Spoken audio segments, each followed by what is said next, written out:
Hello everyone, welcome back to the channel. Today we're diving into one of the most intense and unexpected developments in the ongoing conflict, a massive Ukrainian attack that has dramatically shifted the direction of the battlefield and left military analysts, world governments, and defense experts stunned. This sudden escalation didn't just change momentum, it reshaped strategic calculations, exposed weaknesses, and forced new decisions at the highest levels. What unfolded was more than a single operation. It became a turning point with consequences that will echo across the entire region for months and possibly years to come. For months, the conflict had reached a stage where both sides were largely entrenched. Defensive lines hardened, supply routes were fortified, and the world expected the front to remain relatively static. But Ukraine changed that narrative almost instantly with a large-scale, coordinated assault involving drones, long-range strikes, electronic warfare, and fast-moving ground units. This wasn't just another attempt to push forward. It was a bold, high-risk strategic maneuver aimed at striking key positions simultaneously to disrupt Russian logistics, command centers, and air defense networks. Within hours, reports began pouring in that several critical targets had been hit, including ammunition depots, radar systems, and even Hive-Al-U command posts. What surprised many was the precision of the attack.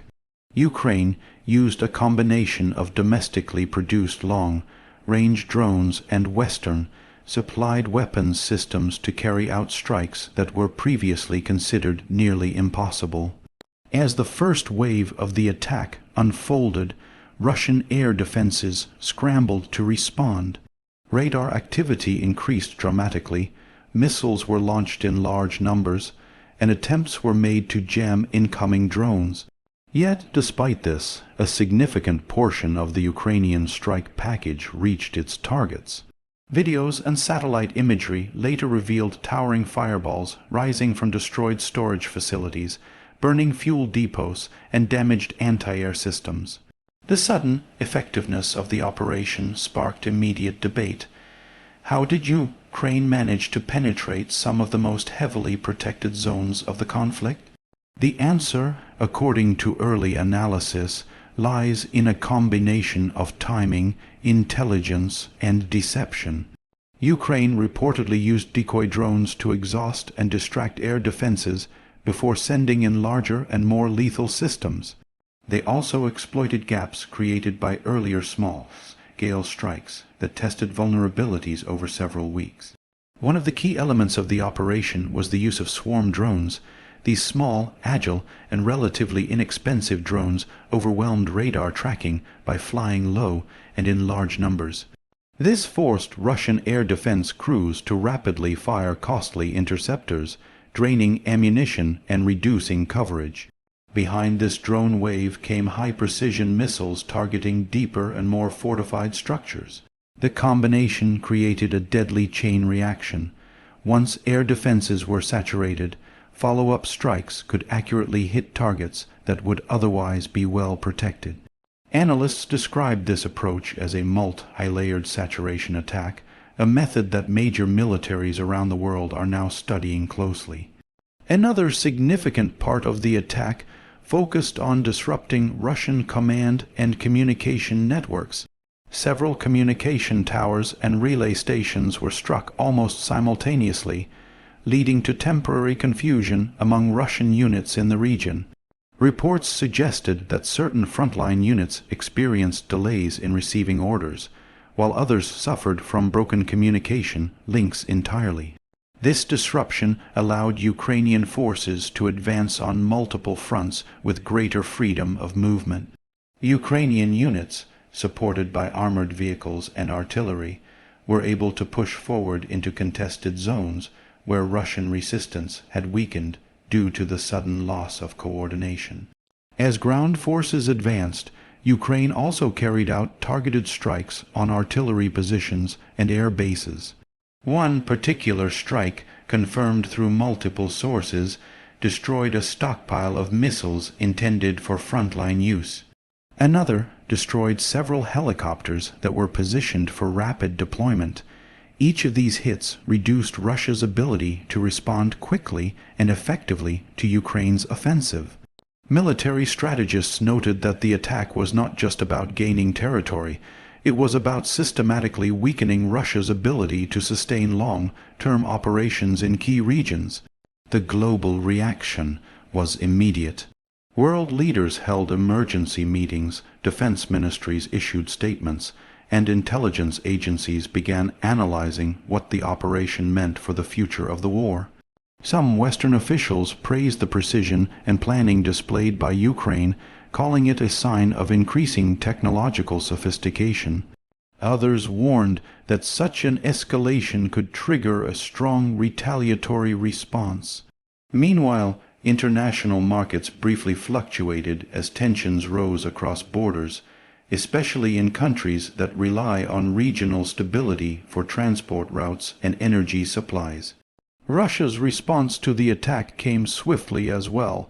Officials condemned the operation, calling it an act of aggression aimed at destabilizing the region. They also vowed retaliation, signaling the possibility of more intense conflict in the coming days.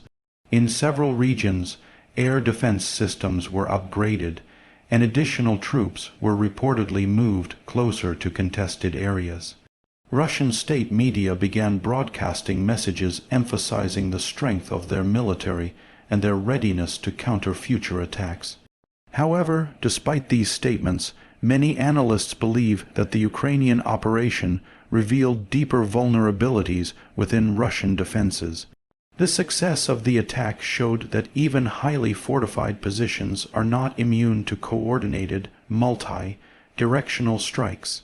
It also highlighted the importance of modern warfare tactics, where drones, cyber operations, and electronic warfare play as vital a role as traditional tanks and artillery. This shift represents a new era of warfare, one where speed, intelligence, and adaptability can overpower sheer numerical strength. In Ukraine, the mood was one of cautious optimism. While celebrating the success of the operation, officials emphasized that the war is far from over. They acknowledged that Russia may launch powerful counterattacks in the coming days, making it crucial to maintain momentum and strengthen defensive positions. Many voices also expressed gratitude toward allies who provided equipment, intelligence, and support that made such an operation possible.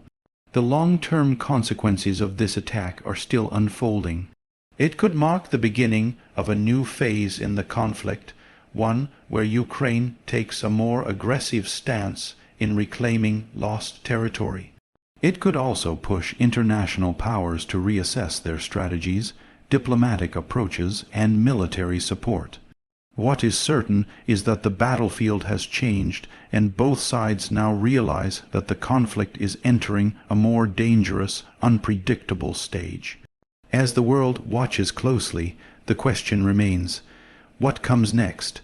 Will Ukraine capitalize on its momentum, or will Russia launch a major response to regain control? The coming weeks will be critical, and every move made by either side could have massive consequences for the region and global stability. Today's attack has shown that the conflict is far from settled, and the future remains uncertain. The massive Ukrainian attack didn't just change the battlefield, it changed the trajectory of the entire war. It demonstrated how strategy, innovation, and calculated risk can shift power dynamics almost overnight.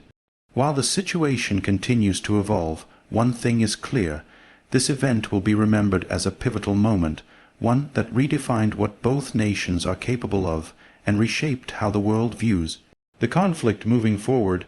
If you want, I can also generate 10 image prompts, a thumbnail prompt, title, description, hashtags, or anything else you need for this topic.